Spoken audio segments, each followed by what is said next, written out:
Infinite West is essentially a game of chess. It's just a game of chess set in the Wild West, where the sides aren't equal, and people have revolvers and knives. Alright, it's not that much like chess, but it's still a fairly good way to think about it.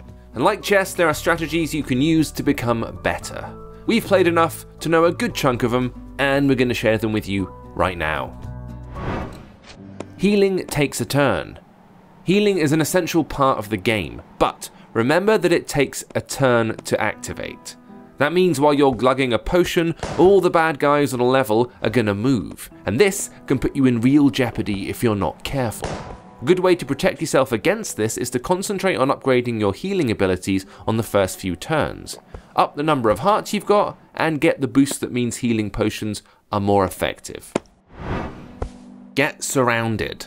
If you're smart with your dash moves, you can take out multiple enemies by jumping to a square. If there are multiple enemies around you when you land, so long as they're in range of your knife, you'll stab them all. On the flip side of that, getting surrounded in normal play is a terrible idea. You can only attack after a move, so if there are enemies around you, you're going to have to move away and then back in to attack them.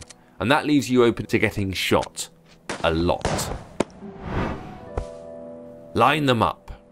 Because you've only got a limited number of bullets, you want to make sure they do as much damage as possible. There are a couple of ways to do this. You can move your enemies so 2 or more of them are around the red barrel.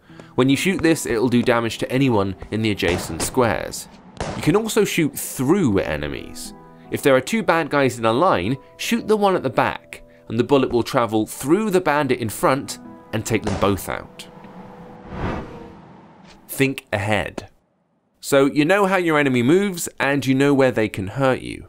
Predicting where the enemy is going to move is key to success. Watch their patterns, and get yourself in a position where you can't take damage, but you're perfectly poised to strike when the time is right.